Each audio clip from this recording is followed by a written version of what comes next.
આજે તમે મારા માટે તડકો સહન કર્યો છે ને, એ તડકાનું વળતર 5 વર્ષ સુધી પરિણામ આવે કે ના આવે, જ્યારે પણ તમે બોલાવો ત્યારે તમારી બેન તમારા વચ્ચે છે. તુણસોલ ગામમાં આ પહેલી વખત મારે આવવાનું નથી. વ્યસન મુક્તિમાં પણ હું આ ગામની અંદર આવેલી હતી અને આ ગામમાંથી વ્યસન મુક્તિ થાય, તમામ સમાજના યુવાનો એ ખૂબ આરોગ્યની દ્રષ્ટિએ આ બતીઓમાંથી નીકળે એવા પ્રયત્નો પણ અમે ભૂતકાળની અંદર કર્યા છે. મારે વિશેષ નથી કહેવું, આ વિધાનસભાની ચૂંટણી નથી, આ લોકસભાની ચૂંટણી છે અને લોકસભાની ચૂંટણી એટલે 14 તાલુકા છે એટલે 14 તાલુકા એટલે આજે આ પહેલી મીટિંગ. વિધાનસભા એ 3 કે તાલુકા હોય કે 3 લાખ મતદારો હોય, પણ આ લોકસભાની ચૂંટણીની અંદર 21 લાખ મતદારો છે અને ટિકિટ જાહેર થયા પછી આ તમારી આ પહેલી મીટિંગ છે એટલે પહેલો રાણાનો એટલે ખૂબ મજબૂતાઈથી તમે સારી મીટિંગ કરી છે. મને ખૂબ રાજીપો છે. આપ સૌને ચૂંટણી એનું જે જિલ્લા પંચાયતની સીટ વાઇઝ મીટિંગ કરશું, પણ મારે ખાલી એટલું તમને ખાતરી આપવી છે કે ચૂંટણી મને ત્યાં લોકસભાની ટિકિટ આપી એ કોઈ એક વ્યક્તિએ નથી આપી. 18 આલમની ભલામણથી તમારા બધાએ અવાજના કારણે જિલ્લા કોંગ્રેસના તમામ વડીલો અને બધાના અભિપ્રાયને લઈને આપી છે. આ ભારતીય જનતા પાર્ટીની જેમ નિર્ણય નથી કે બનાસકાંઠાના આપણા વિસ્તારના જિલ્લાના 70 જણા ટિકિટ માંગતા હતા, પણ એમાં મોવડી મંડળને કોઈ એક વ્યક્તિ નહીં, 70 માં કોઈ નજરે ના આવ્યું. પણ જેને રાજકારણ હાથે કાંઈ લેવા દેવા ના હોય, ભાજપ હાથે કાંઈ લેવા દેવા ના હોય, એવા ડાયરેક્ટ આપણે પેલા ડ્રોનમાં ઉતારીને ટિકિટ આપે, જેમ આમ હવામાં એ રીતે ટિકિટ આપી છે. ત્યારે આપણી જે કાંઈ મુદ્દા વાઇઝ વાત હોય એમાં મારે કોઈની ટીકા ટિપ્પણી નથી કરવી, પણ જયારે બહારના લોકો આવીને હાવી થતા હોય, હમણાં હું હનુમાન દાદાના દર્શન કરીને આવી ગયેલા અને કોઈ બહારના લોકો આવીને દાદા થવા માંગતા હોય તો એમને પણ હું આપના માધ્યમથી આપણી હાજરીમાં કહેવા માંગુ છું કે અમારા માટે 2 જ દાદા છે, હનુમાન દાદા અને ગણપતિ દાદા, બાકી બીજા અમારા કોઈ દાદા નથી. અને કોઈ પણ દાદા થવા માંગતા હોય તો પણ એ તમારા મગજમાંથી જે કાંઈ જે હોય એ કાઢી નાખજો. અને આપ સૌને એક બનાસની બેન તરીકે ખાતરી આપું છું, મારે વિધાનસભાની જનતાએ મારું મામેરું ભર્યું બાપુ મોગીલાલભાઈ નરસિંહભાઈ, પણ હવે 18 આલમ પાસે મામેરું માંગુ છું. આપણી સંસ્કૃતિ રહી છે ભારતની અને આપણા વિસ્તારની તમામ સમાજોની. કોઈ પણ બેન દીકરીને ત્યાં સારો પ્રસંગ હોય તો એના પિયરિયા એના શેણ સંબંધી એ જયારે મામેરું લઈને જાય એનો ભાઈ, તો એમાં કોઈ એક જ ઘરના નથી દેતા, તમામ શેણ સંબંધીને તમામ સમાજોને હાથે લઈને જાય. અને એટાણે મામેરું ભરતા હોય એટાણે 20 રૂપિયા, 25 રૂપિયા, 50 રૂપિયા, 100 રૂપિયા એ જયારે માંડવા મૂકે એટાણે એનો ભાઈ મુખ્ય મામેરું ભરે, પણ જે મામેરામાં લઈ ગયા હોય પણ 50-100 રૂપિયા આપતા હોય છે. એટલે મારે તમારી પાસે પૈસા નથી જોતા, હીરા નથી જોતા, માણેક નથી જોતા, કોઈ મિલકતનું મામેરું નથી જોતું, પણ 18 આલમ પાસે ઠાકોર સમાજની મુખ્ય જવાબદારી થતી હોય તો એની સાથે સંકળાયેલા તમામ સમાજને વિનંતી કરું છું કે એક વોટ આપીને ગેની બેનનું મામેરું ભરજો, એવી સૌને હાથ જોડીને વિનંતી કરું છું. અને તમારું મામેરું એક કુવાસી તરીકે, દીકરી તરીકે એળે નહીં જવા દઉં. મામેરાની જવાબદારી મારી શું થાય છે? 18 આલમ મામેરું ભરે ને ત્યારે જેનું મામેરું ભર્યું હોય એની જવાબદારી થાય છે કે મારું મામેરું ભરવા વાળો એક ઠાકોર સમાજ નતો, 18 આલમ હતો. અને 18 આલમની સલામતીની જવાબદારી એના કઈ આંચ ના આવે, એને કઈ અન્યાય ના થાય, એના સુખ દુઃખની ભાગીદાર બનવું તો જ એક કુવાસી તરીકે સાચો ન્યાય કર્યો કહેવાય. એ એક કુવાસી તરીકેની કાયમી આપણી પ્રણાલિકા રહી છે અને એવું કરવા માટેના પૂરેપૂરા પ્રયત્ન કરીશ, એની પણ આપ સૌને ખાતરી આપું છું.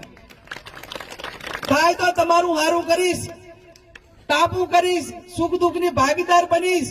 પણ એક નાનામાં નાનો કોઈ સમાજનો પરિવાર હશે, એની બેન હોય, એની દીકરી હોય, એના મારફત કોઈ દાદાઓ દબંગગીરી કરતા હોય, એને કોઈ દબાવવાના પ્રયત્ન કરતા હોય તો એક રાજધર્મ નિભાવવામાં પણ ક્યાંય પીછેહટ નહીં કરું, એની પણ આપ સૌને હું જાહેરમાં ખાતરી આપું. જ્ઞાનીબેન એ 28 વર્ષથી ઓળખાણ તમારે નહીં આપવી પડે. જે મારા પાસે મારા વતી મત માંગવા દાશો, હાથાજોડી કરવા દેશો, એને જેના પાસે દેશો એને એવું નહીં કહેવું પડે કે જ્ઞાનીબેન કોણ છે. જે હશે એ તમામ બનાસકાંઠાની જનતા એ મને 28 વર્ષથી ઓળખે છે. અને પુત્રના લખન પારણામાં હોય એવી વાત, જો મારામાં કોઈ એ પ્રકારની કોઈ કોમવાદ માટેની કે કોઈને અન્યાય કરવા માટેની આદત કે કુટેવ કે મારા મગજમાં એ પૈકીના વિચારો હોત તો વાવની જનતા મને 2 વખત, કદાચ 1 વખત તો ચૂંટાઈ જાય પણ 2 વખત આશીર્વાદ ના આપો. તાલુકા પંચાયતના પ્રમુખથી કરીને આ ડબલ બીજી વખત ધારાસભ્ય 25 વર્ષથી જાહેર જીવનમાં વહીવટમાં બેઠેલી છું. અને વહીવટમાં બેઠેલી છું ત્યારે તમામ વહીવટી બાબતોથી વાકેફ છું. વહીવટી તંત્ર પાસે કઈ રીતે કામ લેવું, આગેવાનો પાસે કઈ રીતે કામ લેવું, અને કોઈ અન્યાય કરતો હોય તો હું મારા સ્વભાવ પ્રમાણે, ચાહે અમારે અમીરામભાઈ માટે, જોશી માટે લડવાનો વારો આવ્યો હોય, મારા ભાઈ જિગ્નેશ મેવાણી માટે લડવાનો વારો આવ્યો હોય કે મારા ભાઈ ઠાકરસિંહ માટે લડવાનો વારો આવ્યો હોય, તો ક્યારે પણ કોઈ રાજકીય આગેવાનો કે પોલીસ કે ખોટો સત્તાનો દુરુપયોગ કરી અને કોઈ આગેવાનને હેરાન કરવા માટેના પ્રયત્નો ભૂતકાળની અંદર કર્યા છે તો એની લડાઈ લડવામાં જ્ઞાનીબેન ઠાકોરે 1 ટકો પણ ક્યારેય પીછેહટ નથી કરી અને આવનાર સમયની અંદર પણ નહીં કરું, એની પણ આપ સૌને ખાતરી આપું. આજે નાના નાના સમાજો સમર્થન કરતા હોય તો એમની સલામતી માટેની ગેરંટી માંગે છે.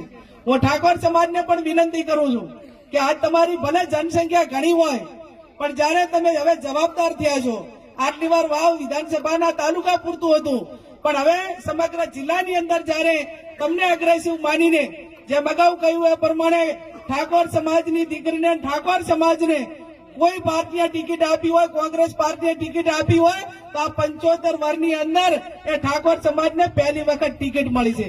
ત્યારે આપ સૌ ખભે ખભો મિલાવીને કાયમી આપણે બીજા સમાજોને મત આપ્યા છે.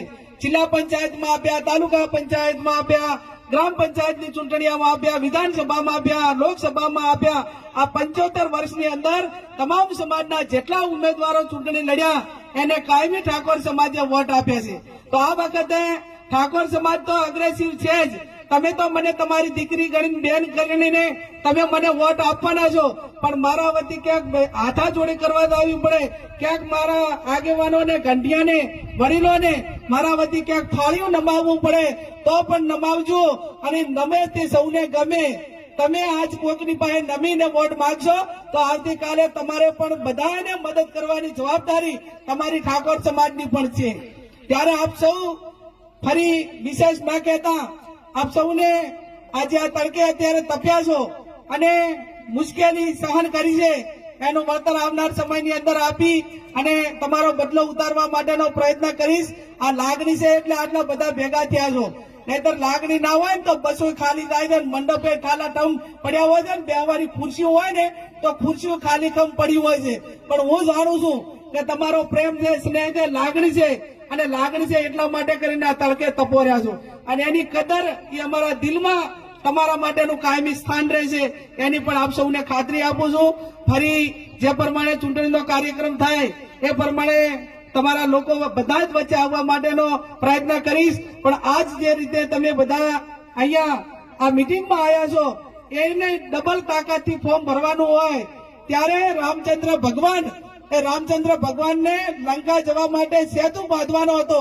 એ ખુદ ભગવાન હતા, એ ધારે તો બધું કરી શકતા હતા, પણ આપણે સૌને પ્રેરણા પૂરી પાડવા માટે કરીને એમણે વાનર સેનાથી કરીને એક નાનામાં નાની ખિસકોલી એક દરિયામાં બુરવા માટે રામચંદ્ર ભગવાનને મદદ કરી દીધી. ઘડીક રેતમાં આળોટે વળી પાણી પડે, રેતમાં આળોટે ને પાણી પડે, ત્યારે બધા એની મસ્કરી કરતા હતા અને મસ્કરી કરતા ત્યારે રામચંદ્ર ભગવાનની નજર ખિસકોલી ઉપર ગઈ અને આજે પણ એને રામચંદ્ર ભગવાને એટાણે એમના આત્માને એટલો સંતોષ માન્યો કે એક નાનું પ્રાણી, નાનું એક જીવ એ પણ મને આટલી એક દિલથી મદદ કરી રહ્યું છે.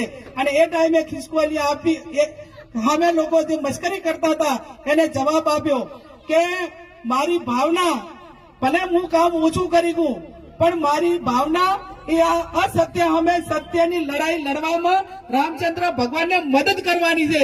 મારાથી દરિયો બુરાય કે ના બુરાય પણ ઇતિહાસમાં મારું નામ એ રીતે આવે કે રામચંદ્ર ભગવાન એ રાવણ સામે લડતો હતો, અન્યાય સામે લડતો હતો. કોઈ બેન દીકરી અને એના સામે કરીને કોઈ આગ ના ઉઠાવે એના માટે લડતો હતો. એ લડાઈમાં મારું યોગદાન જેટલું ખિસકોલી તેટલું તો ખિસકોલી તેટલું. એટલે મારો કહેવાનો અર્થ એટલો જ છે, ભલે ઠાકોર સમાજ ગમે એવડો મોટો હોય પણ તમે બધાની મદદ લેજો.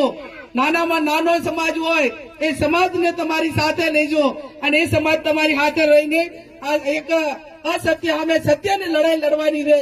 એ સત્યની લડાઈમાં તમે બધા સહકાર આપજો.